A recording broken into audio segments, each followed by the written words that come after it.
David Aiken here, Checkerhead Brewing, with tips and tricks for pro brewers and home brewers alike. Because I don't really think it matters the size of your brew kettle if you've got a passion for making great beer. Now, what I'm going to be talking about today is harvesting yeast. Now, in a pro brewer situation, they'll extract the yeast out of the bottom of their conical fermenter and reuse it, repitch it 7, 8, 10, 12, 15 times before they get new yeast to replace it. And you can do the same thing as a home brewer. You can take the yeast out of your fermenter at the end, you're going to wash it and you're going to put it in mason jars, and then you'll have yeast for the next generation or for the next batch of beer that you're going to do. So what you're going to need is your fermenter, the fermenter that you, whatever vessel you used. I'm using these SS Brewtech Brew Buckets, which are great. If you get a chance, get these, they're fantastic. I've got a pot of water that I boiled last night, so it's sterilized. I've got a roll of tape and a Sharpie pen so that I can mark down the date that I harvested, the style of yeast it is, and the beer that I actually harvested it from, and some mason jars. So that's all you need. I'm going to sanitize everything and then wash the yeast, and then we'll make it all happen. All right, so I'm going to take the mason jars and put them in my bucket of Star San right now. Make sure they're thoroughly sanitized.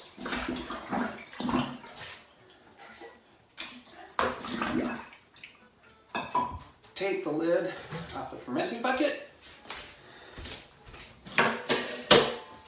Grab my big pot of water, and I'm going to just drop the water in the fermenter, effectively washing that yeast. And we're going to give it a bit of a swirl to get all of that great yeast at the bottom of the fermenter into suspension, so that when we pour it out, we get a nice slurry of yeast at the bottom of those mason jars. All right, so I've got my fermenter here, and I've got the mason jars, and I'm over the sink so it can catch any of the spills that may happen. Hopefully not many. Now, originally, I would decant the fermenter into a 1 gallon or 4 liter jug and then pour off the yeast from there. But I found that it doesn't really make any difference, and so why have that extra step?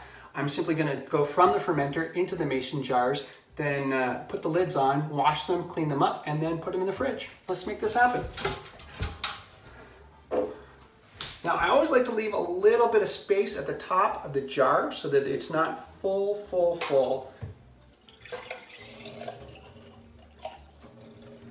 About like that. I find that if the yeast goes all the way to the top of the jar, it can lead to weird infections in the lid, whereas if it's just held within the glass, it seems to do just fine.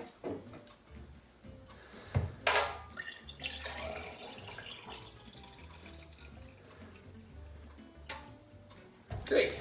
And that remaining yeast that's in the fermenter, I throw in my garden because it's full of nutrients. And in fact, I throw it in my hop yard. So in a weird kind of way, it's beer feeding beer feeding beer. So the yeast feeds the hops grow really well, and then those hops go into the next batch of beer.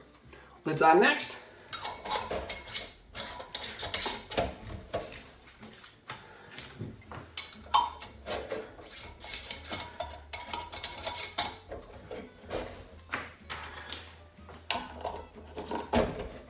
Give them a little bit of a rinse on the outside, and then clean.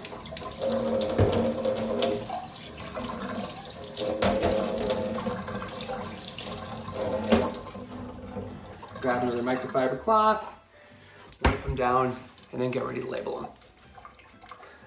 All right, so we're right next to my fridge here. I've got my 2 mason jars of yeast. They've got their labels on the top. You can see just there with the information about which one it is and when it was harvested.